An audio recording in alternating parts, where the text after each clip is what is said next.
Nimbus. The space gate to Dark World is charged up and now open. Welcome back, Twitch, YouTube. It's your boy KDZ bringing you guys another market watch. And again, guys, the reason why we do these videos is because I have a huge passion for trading card games. I love talking about trading card games. I want to continue to build a community that has the same love and passion for admiring all those gorgeous lore windows as I do. And with that, let's get into it. We left off yesterday. We were talking about Pinpoint Landing, a unique card in and in itself. It doesn't have a reprint. It's a draw card in Yu-Gi-Oh! It's powerful. Secret rarity, max rarity, and the core sets that we come with. Max base rarity, if you will. I found it in Master Duel. It was a super rare. I found it beside Triple Tactics Talent. They do not have Triple Tactics Thrust in there yet, but Pinpoint Landing is not an ultra rare. It's a super rare. So it's much easier to get than the ultra rares of the Triple Tactics Thrusts of the world, just the staples, essentially. I would think that Drove and Master Duel is probably a staple as well. I don't have that card in Master Duel. There's quite a few cards I don't have in Master Duel that are staples. But also just figured out the significance of why everybody is using Ash in Master Duel. And it's because Master Duel is a hard counter to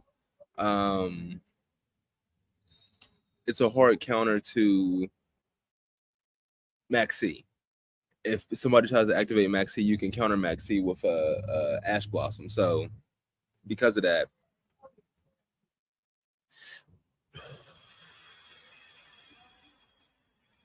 you're in pretty good shape. But of course, let's reverse pivot, reverse engineer this. So let's go ahead and, look at some of the top search tabs we got for Yu-Gi-Oh! Right now. We didn't even get to some of the things that we talked about yesterday. Like we talked about the space gate not being charged. No, it was charged up. We just weren't able to get it open. Maybe being backed up on some stuff. But the Crimson King structure deck, we got the Crimson King structure deck displays. 8 listings as low as $72.98, market price $74.29.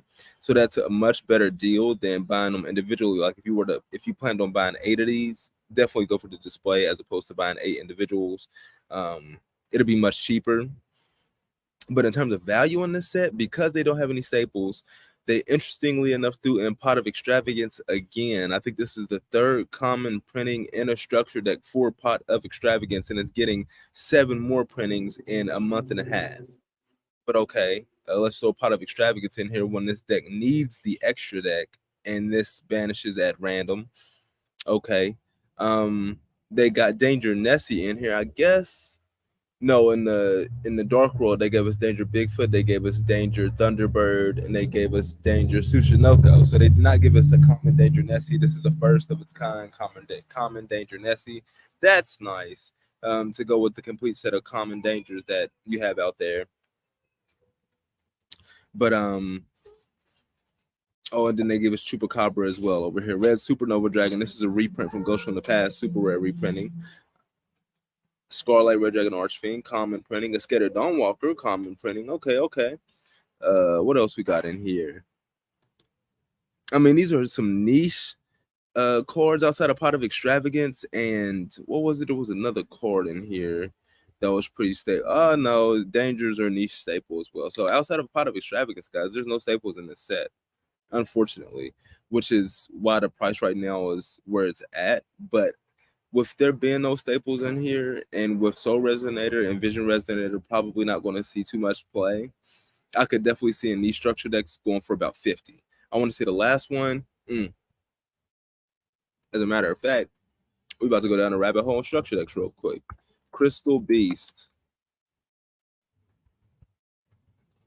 Structure deck, first there. What we got here? 575. Look at that. This is magnificent, as the collector would say. You got 16 listings as low as $39.95, market price $40 for Legend of the Crystal Beast structure decks. A whole display, $40, guys. And Crystal Beast is actually pretty good. Not only that, but it comes with 3 huge staples off the top. Ash Blossom and Joyous Spring, 74 listings as low as $344, market price $386. And the structure deck is going for $575 individually. So you got a card in here that's going for $4, and the structure deck is going for $6. So you're telling me a card pretty much pays for the whole thing? This is value on top of value right here. And then you have right behind Ash, Ghost Spell and Haunted Mansion common. And then right behind that, you have Dimension Shifter common, which people are calling for its head. But nevertheless, just staple after staple after staple. Then you come down, you get Fool's Burial Goods common, Cosmic Cyclone common, Contact C common, and who doesn't like a nice token with a Metaverse common down here? Like this has way better, and it's half the price of. I mean, yeah, I know the Structure King or the Jack Atlas structure just came out, but as I stated before, this is magnificent. And then after this one, we had Dark World.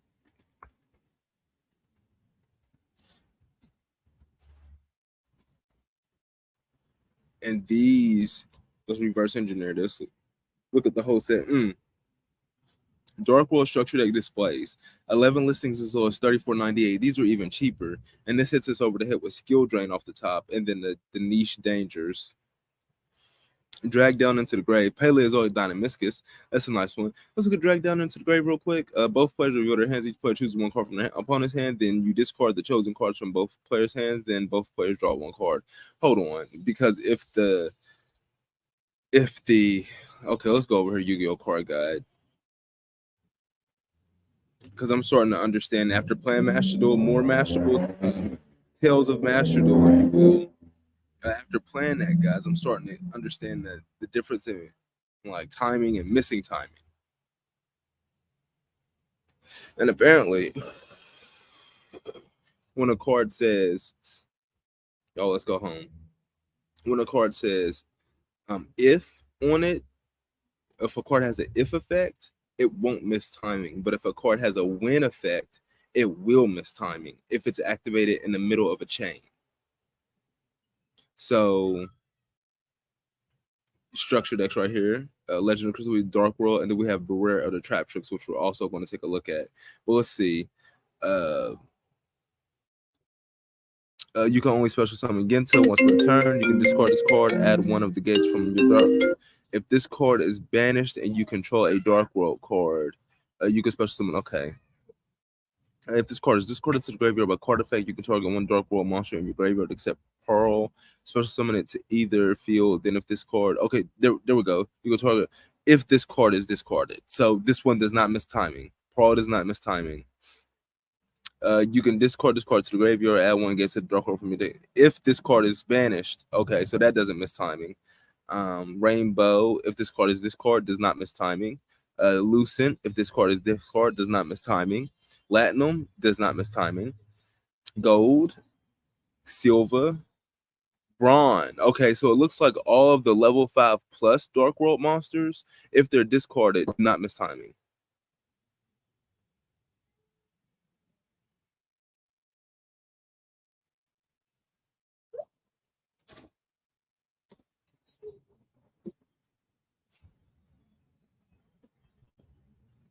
Let's see. Latinum, if this card is discarded to the graveyard by card effect, if it was discarded from your hand to your graveyard by an opponent's card effect, target one fiend monster on the field. Summon this card, then that target gains 500 attack. And then you have gold, if this card is discarded to the graveyard by a card effect, if it was discarded from your hand to the graveyard by the opponent's card effect, you can target up to 2 cards your opponent special summon this card and destroy those targets. Okay, so these are interesting because it's like, well, Silva is straight up. If this card is discarded to the graveyard by card effect, special summon this card. Then if it was discarded from your hand to your graveyard by the opponent's card effect, your opponent places exactly 2 cards from their hand on the bottom of their deck in any order. So I like Silva a little bit better because he doesn't require to be discarded by your opponent's card for his effect to trigger. Like Latinum and Gold do, I believe. And then down here, these guys start to miss timing. When this card inflicts battle, okay, no, that's a. If this card is discarded, special summon it. If this card is discarded, draw 1 card. Or if this card was discarded from your hand to your graveyard by an opponent's card effect, draw 2 cards. If this card is discarded, well, all these say if. And Khaki, Gorilla of Dark World, this is the card, this is the lore window, this is the monsters that's actually on the lore window of the Dark Corridor spell card. the new QCSR that came out of Duelist Nexus. Target one monster on the field, destroy it.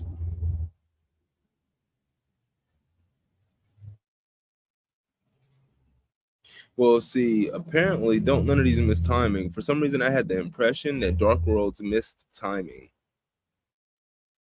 but they all have if on them as opposed to when. Like a card that misses timing that's interesting is a card like um, Hanzo, which makes me like, I used to think that Hanzo was extremely broken, but the fact that he can miss timing,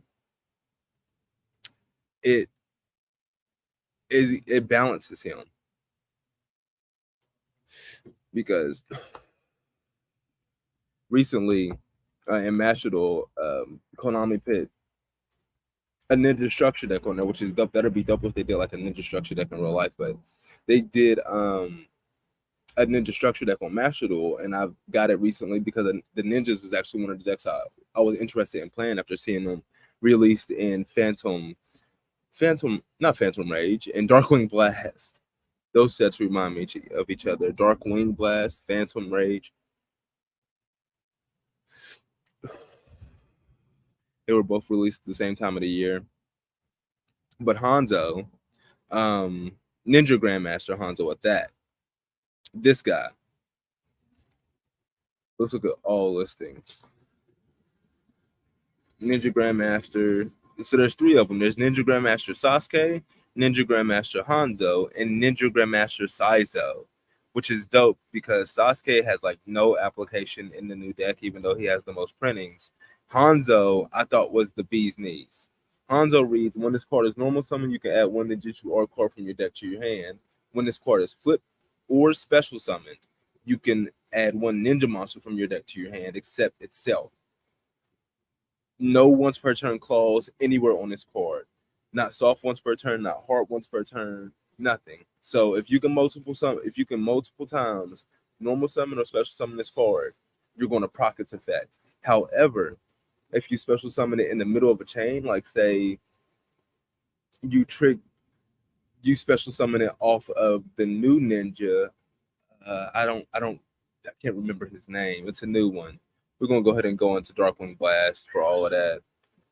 Well, before we jump there, a Ninja Grandmaster Hanzo 94 listings as well as $9.99 market price $15.28 for the Ultimate Rare, which actually has to be S tier Ultimate Rare technology effect monster. Then Ninja Grandmaster Hanzo coming out of Order of Chaos is dope. And then you have Ninja Grandmaster Saizo 55 listings as well as $1.99 market price $5.06 coming out of Shadows in Valhalla, which we're going to take a deeper dive look at. But staying on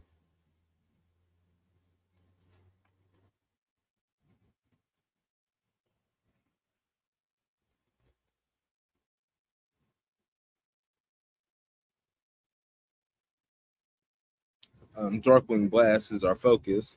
Quite a few of these cards just got reprints in the newest Mega 10. Bistro Jewel's Worm, for some ungodly reason, is 43 listings as well as $8.50, market price $9.87 for the super rare. When the super rare was holding $1 solidly for the majority of the beginning of its lifespan. Okay.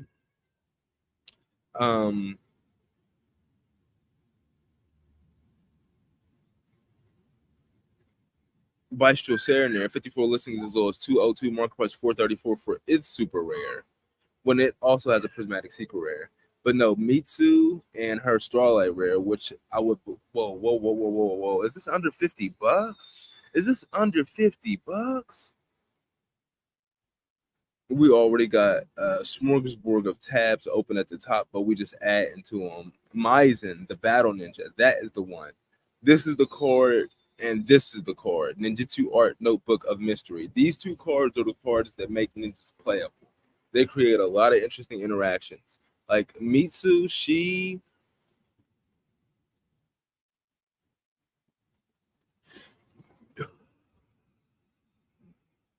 special summons herself. She can negate a monster effect if you have a face down monster on the board. But these two cards pit face down monsters on the board. Maizen, you can summon through contact fusion. You don't even need to have polymerization. You just need to have two ninja monsters that are not the same type, and you can summon Maizen. Maizen has multiple effects, I guess, multiple jutsus in his arsenal. One, he allows all ninjas you control to attack directly, straight up, all ninjas, point blank, period.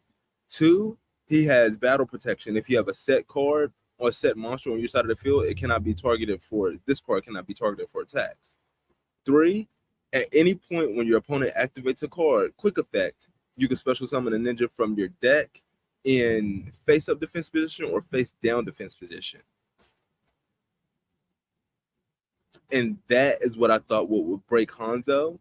But because this is whenever your opponent activates effect, it's always in the middle of a chain. This is always going to be chain link 2, which summoning Hanzo in the middle of a chain, he will miss timing on his adding a ninja monster from deck to hand, thus balancing him. And even though he doesn't have a once per turn clause, he's not exceptionally broken, and his ultimate rare is not $100 for a card that you would run at 3 of in ninjas.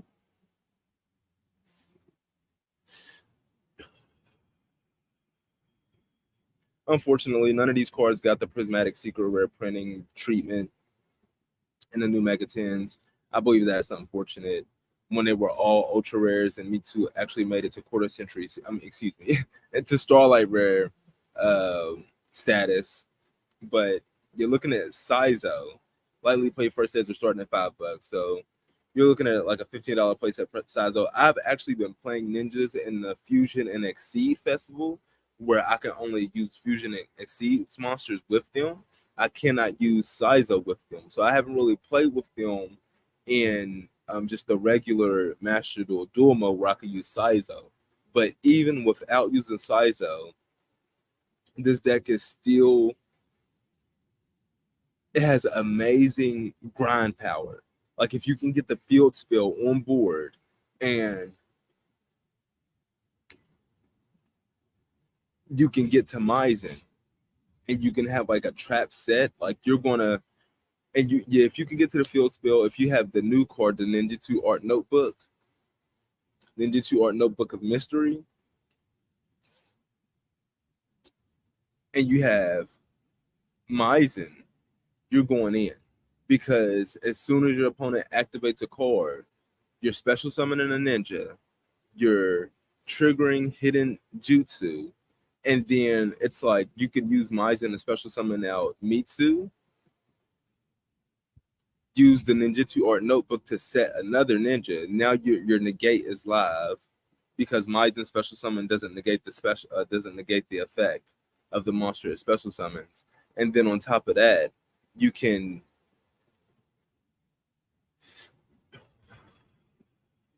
recycle a card back from your graveyard with the field spell, which we were going to reverse engineer Saizo, go into Shadows in Valhalla where a ninja got another round of support.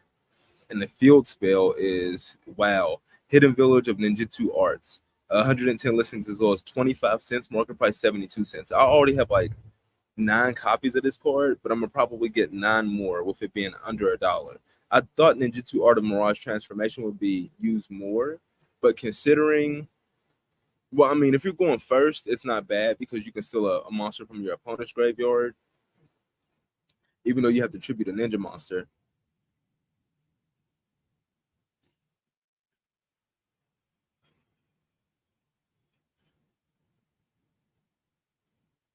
But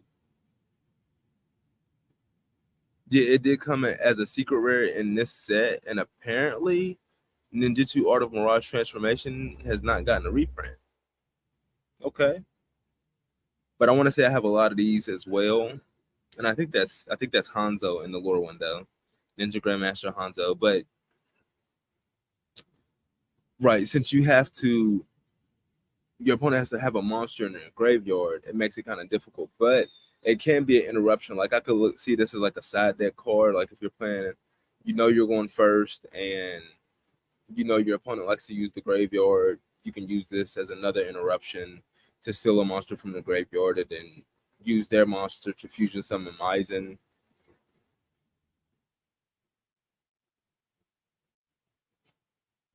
But Maizen just puts people in a really weird predicament. And then here's Hanzo. Guys, S tier ultimate rare technology. First editions for Hanzo are down here around $20. Slightly pay first edition $20 for your ultimate rare Hanzos coming out of Order of Chaos. Let's go into Order of Chaos real quick though.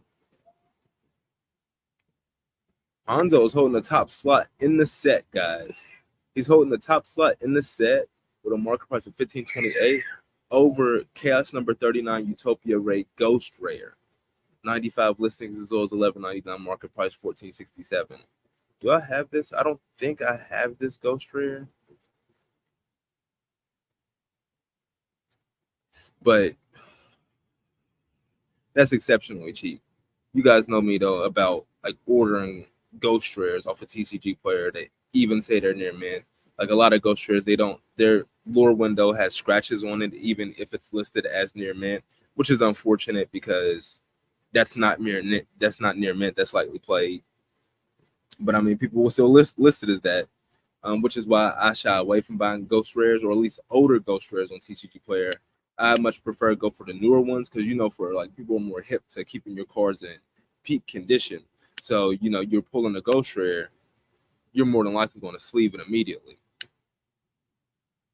Thus, that near mint labeling is that much more accurate. However, Hanzo being the most expensive card in the set is hilarious. Several anime cards right here, guys, that are just, in my opinion, severely undervalued. I mean, I can name a number of $4 or $5 ultra rare, secret rare, newer cards that would not be worth the blink of an eye in comparison to these. These are ultimate rare, S tier ultimate rare technology ultimate rares from sets that are connected to the anime with using anime and protagonist cards. Chaos number 39 Utopia Ray is a card that Yuma used constantly throughout the first 80 episodes of Zexal. If they did a remaster of the Zexal anime and then brought it out again like it was brand new for a whole new generation, this would be one of the cards that people are running to. The Ghost Rare would be one of the cards people are running to. Number 96 Dark Mist. This was Astral's alter ego in the anime. This is an anime card. It was used in the anime. 103 listings, ultimate rare technology as low as $1. Market price $4.45. The Utopia Ray, 92 listings as low as $3.05. Market price $4.63. And number 12 Crimson Shadow Armor Ninja, 61 listings as low as $3. Market price $4.43. That actually coincides with how we were talking about ninjas earlier. But this was also a card that was used in the anime. S tier ultimate rare technology. Max condition copies under $5. Like if you wanted to place your bet on a card, and wait, hold on, is that Gaga? Is that Gaga Girl? Gaga Girl. This card was like $17. 96 listings, so it's $254. Market price $4.38. Let's check this price real quick. Gaga Girl. Let's go first ed. Let's go max condition. Near mint first eds are $7.89. This is like a $20 card, guys. Let's see if we got the year chart on it. First ed market price back October 9th last year, $18.70.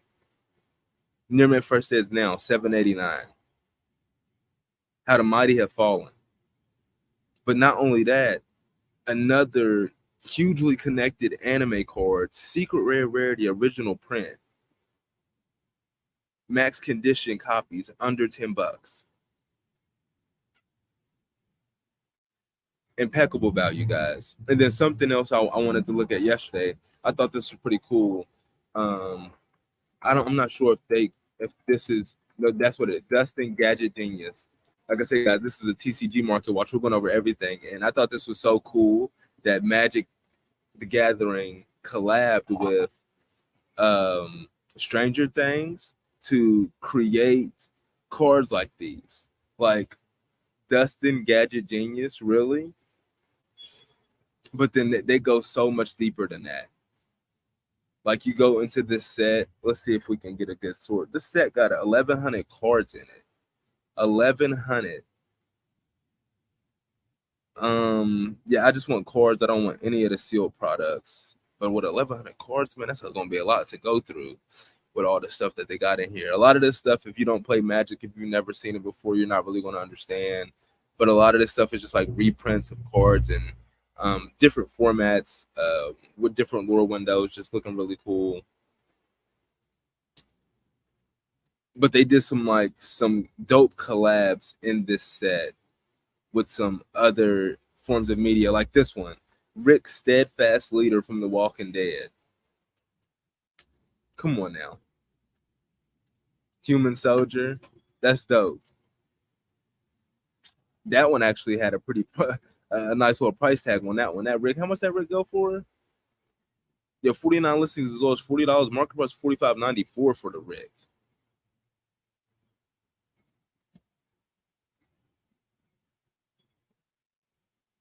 Okay, I'm already on the second page. Unless there must not have been nothing on the first page. That must have been all Magic lore on the first page. If I ain't know any better, this Thimba card, I would say this was the dragon from Dungeons and Dragons, that movie, that big fat one that they were running from. And yes, it is. As you see here, Zinc, Paladin Unbroken. This is the actor that played this character in the Dungeons and Dragons movie on the card as this character. Dope. And then look at this one, Megatron, Blightsteel Colossus. Are you kidding me right now? How much is Megatron going for? 29, 24, about $32 for Megatron out here holding it down. But like, I wanted to check back on these. I seen these a while ago. I hadn't checked them in a while. It looked like some of them have dropped. I want to say, oh no, that was like a different type of printing. It was a really rare printing of like Megatron and Optimus Prime that you could get. I could probably find them if I typed in like Optimus Prime.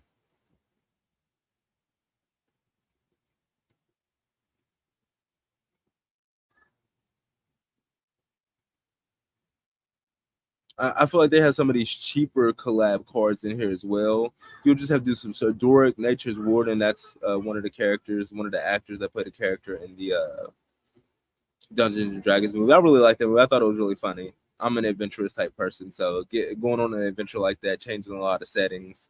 I like medieval Sword and Shield type deals as well. I think that's dope.